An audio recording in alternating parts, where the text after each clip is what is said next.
Live from our 7 Tasmania studios, your nightly news with Michael Maney begins now. Good evening everyone. Jeremy Rockliff has been reappointed as Premier with Parliament to return in less than 2 weeks. But his time in the top job could be short-lived, with Labor warning another no confidence motion will be moved against him on day one. A thumbs up on the way to Government House. Jeremy Rockliff officially receiving the Governor's blessing to lead the state once again.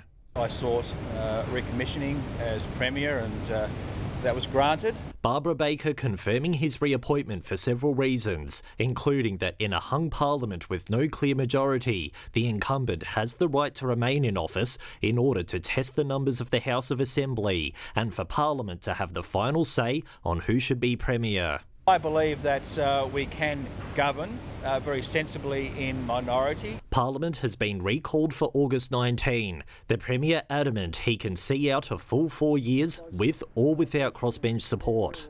Tasmanian people expect it to go a full term, and I look forward to great collaboration, communication across the Parliament. But his ability to gather the numbers in the House will be tested. There'll be a motion moved, whether it's by us or an independent. There'll be a motion moved in Parliament of no confidence in the Liberals and confidence in a Labor government.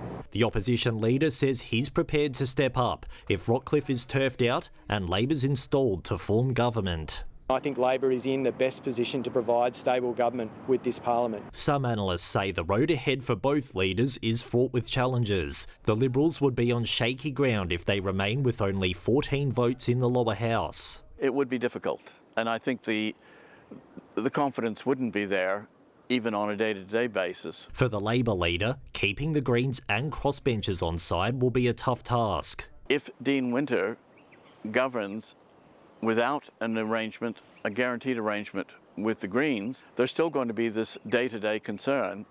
Can he hold that herd of cats on the crossbenches together? For more, we're joined by state political reporter Anthony Dodd outside Parliament House. And Anthony, the date has been set. What happens between now and August 19? Well, Michael, now that the Premier has been reappointed, he'll be looking to finalise his ministry over the coming days. But Jeremy Rockliff was tight-lipped on giving away any details with regards to who will get what portfolios. Over the next 13 days, both major party leaders will be carrying out talks with crossbenchers to shore up support to reach 18 votes in the lower house. Though the Liberals will face their biggest challenge yet in 11 years. Will Jeremy Rockliff survive another no-confidence motion, or will it pass and see Labor step out from opposition and take the reins? If the motion succeeds, it won't trigger another election. If it doesn't, it means the Liberals will carry on. Either way, it sets up a big showdown when Parliament resumes. Michael? Thanks for that, Anthony. A teenager's in custody tonight following an incident in Launceston's CBD this afternoon. Police responded to calls of a person armed with a firearm in the St John Street bus mall area mid-afternoon. A teenager was arrested a short time later, and the weapon, confirmed to be a gel blaster, was seized. No one was injured during the event. Meanwhile, a gang of youths, the youngest just 14 years, have been charged with assault after they allegedly bashed a 33-year-old man and set fire to a bin at Northgate Shopping Centre yesterday afternoon. The group has since been released on bail, while the man remains in hospital with serious head injuries. Investigations are continuing. Concerns are continuing to grow for a Deloraine couple and their dog, who have now been missing for 5 days after their light plane vanished over Bass Strait. Pilot Gregory Vaughan and his partner Kim Warner left Georgetown headed for central New South Wales on Saturday, but never arrived. Search efforts continue, with crews looking for the green 2-seater plane. Authorities urging anyone with information to come forward. Hundreds of Nearstar employees are looking ahead to clearer futures after a lifeline was extended to the struggling zinc smelter. The Premier today touring the facility, and while the jobs of its workers remain safe, focus is now on the long-term viability of the enterprise.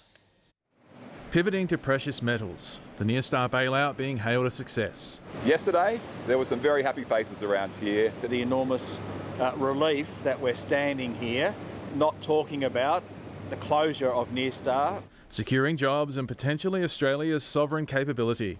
The $135 million lifeline to help the struggling smelter, the product of cooperation between Canberra and state governments in Tasmania and South Australia. It's been an absolute pleasure to see the Team Australia approach. The package provided to help keep the plants up and running while Nearstar works to modernise its sites in Hobart and Port Pirie, also helping to keep the knowledge and expertise of its employees in the country. It presents an immense depth of technical understanding and capacity, which is really critical to maintain in Australia. And while market pressures from China reportedly pushed the smelter into its precarious financial position in the first place, We're really operating in a skewed market at the moment, so it's not a level playing field. Nearstar remains confident its future is now secure. Both our redevelopment opportunities that will allow us to capture critical metals, as well as our normal operations of the base metal production, will set us up in a really good position for future operations. Tom Crosby, 7 Tasmania News. To developing news on the NBL 1 licence stoush between the Launceston Tornadoes and the Northwest Thunder. Nick Kelly has the details, and Nick, is the stalemate over?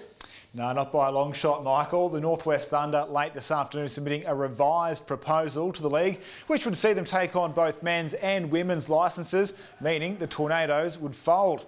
This has been a long time coming. We have the only separate men's-women's clubs in the league, which causes logistical problems for other teams when they come visit.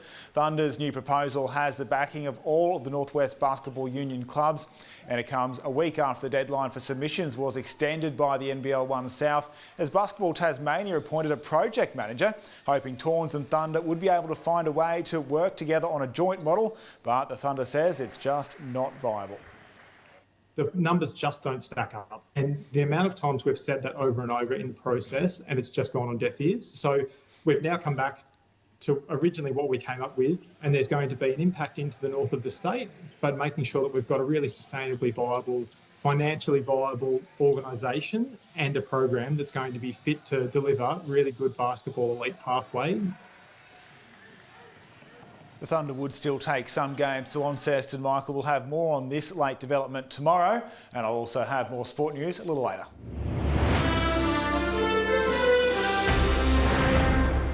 The federal government, along with industry leaders, have gathered in Hobart to discuss strategies to lift economic productivity in Tasmania. The talk shaping the Albanese government's second-term economic agenda with a focus on skills, clean energy and digital reform. That's not an overnight fix, but if we get it right, we can see better wages for people, better services. Ensuring that we invest in our most productive sectors, that we allow innovation and entrepreneurship in some of those. It's the first in a national series leading up to the Treasurer's major economic reform roundtable in Canberra later this month. A Tasmanian family is still searching for answers nearly 20 years since their loved one vanished in the state's northwest.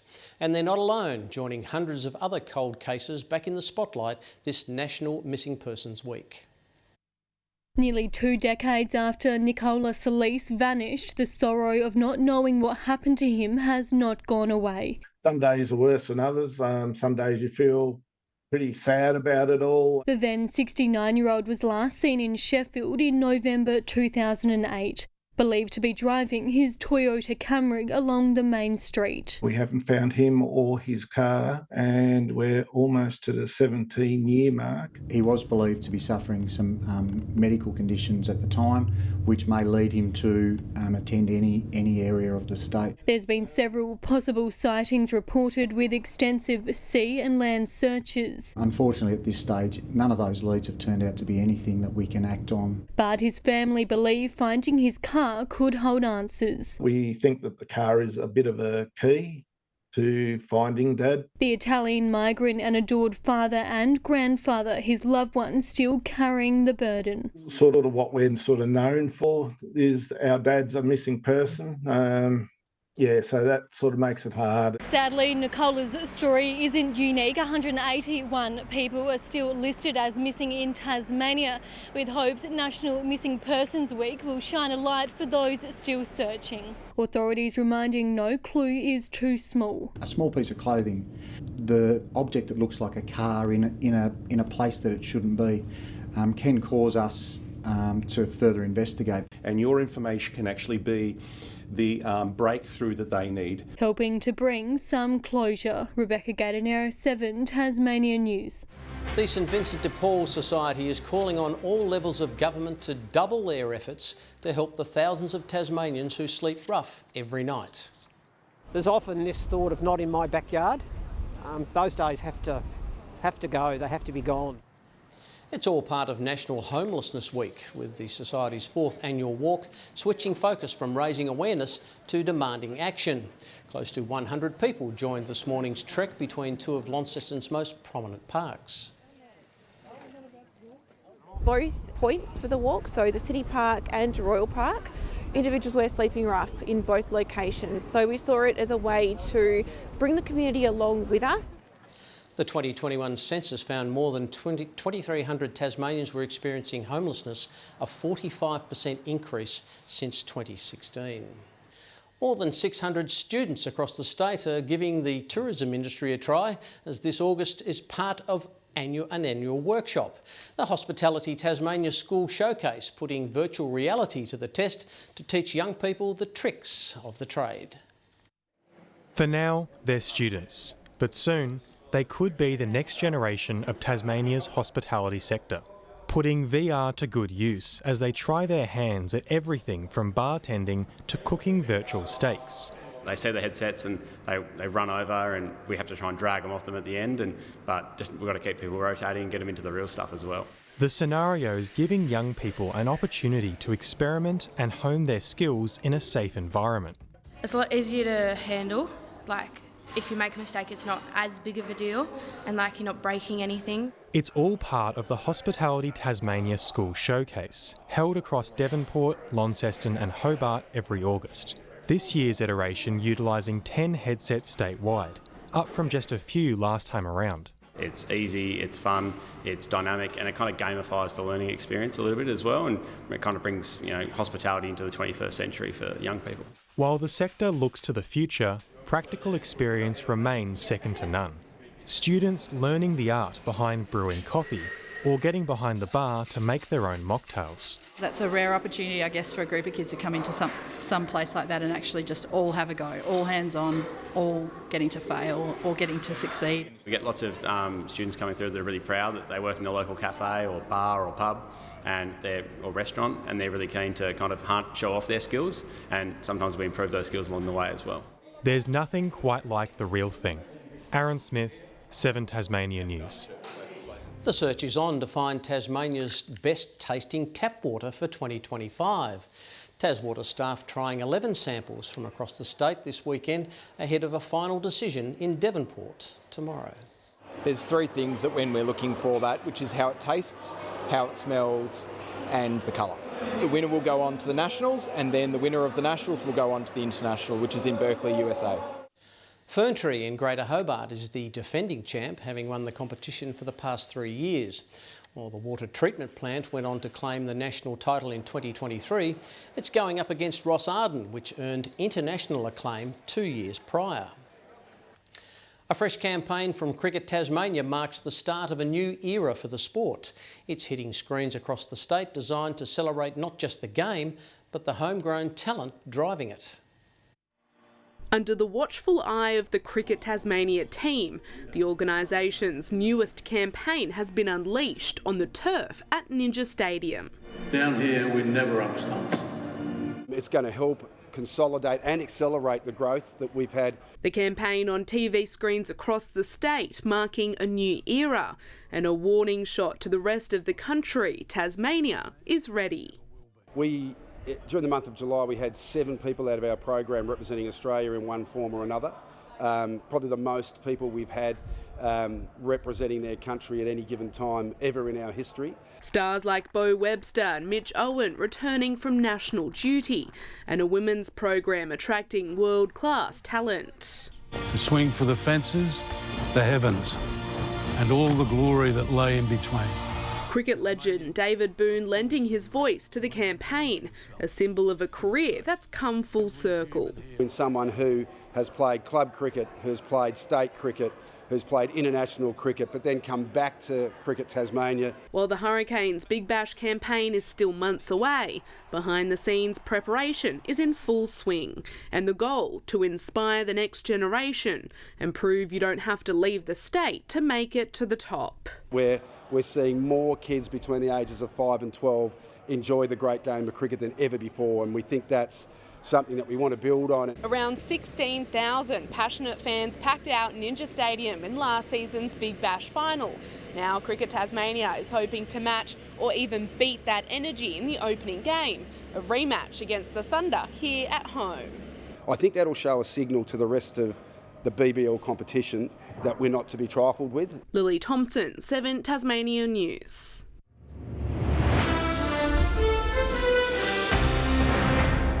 Clarence coach Grant Fagan lit a fuse a fortnight ago when he labelled Cricket Tasmania disrespectful for scheduling Shield matches at Ninja Stadium before the end of the SFL season, meaning footy will need to go elsewhere.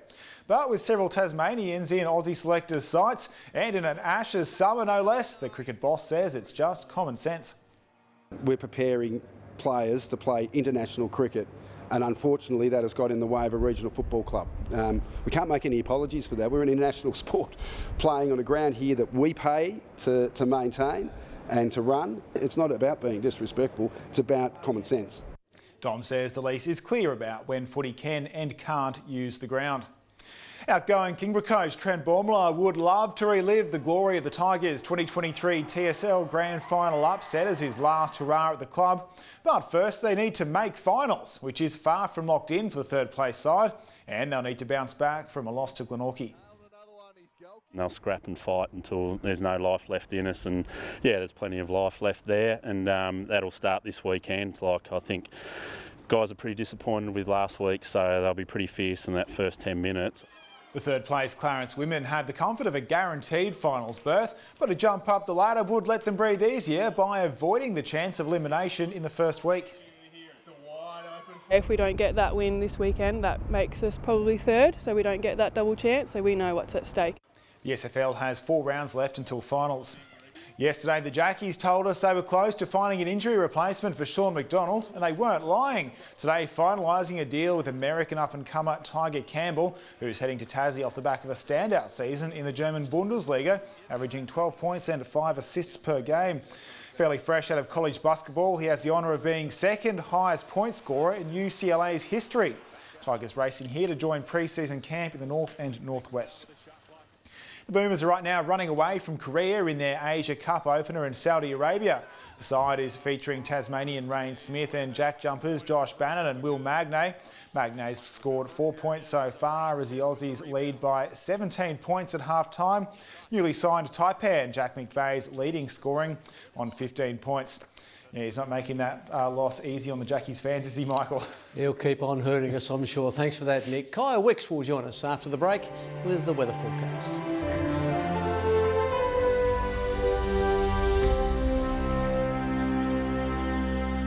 Good evening. Hobart and Launceston both 13 today. It reached 12 in Devonport and also Burnie.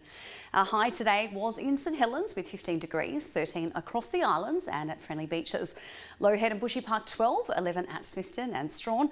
Grove only just double digits with 10. Sparing a thought for the 2 in Lioini though, just 2 degrees there. A cool west-southwesterly winds brought showers to the west and far south, 43 millimetres in fact at Henty Canal. Low to mid-level cloud was seen across Tasmania while patches of cloud hovered over the southern coastline of the mainland. Tomorrow, a large high-pressure system shifts over southeastern states, extending a ridge over the entirety of the country.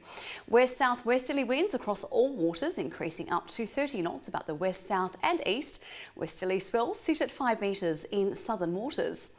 A strong wind warning has been issued for coastal waters between Wineglass Bay to Sandy Cape tomorrow. Hobart and Cygnet 14, 13 and showery in New Norfolk. Lonnie warming to 15 after a morning frost, 14 in Devonport but just 12 in Campbelltown. Cloudy in Burnie 14, showery across Strawn 13 and 14 the maximum at Smithton. Fine in St Helens 15 the top, partly cloudy in Swansea 15, Fingal warming to 13 degrees later. Those frosty and foggy conditions continue for the next 3 days. On Friday, we can expect light showers about the west and far south. They should clear during the evening. Possible light showers about the north and east on Saturday with temps in the mid-teens. And on Sunday, those possible light showers continue about the north and east. Here's what's happening further north tomorrow. Some early fog in Darwin, followed by plenty of sunshine with 32 degrees, partly cloudy in Brisbane and Adelaide, 17 and a few showers over Sydney. Hobart, Launceston and Devonport all currently 17 degrees, waiting ever so patiently for spring, Michael. And if it's anything to go by, the daffodils in my garden have already started to bloom. Well, that's all your news for now. I'll be back later with updates. Thanks for joining us. Good night.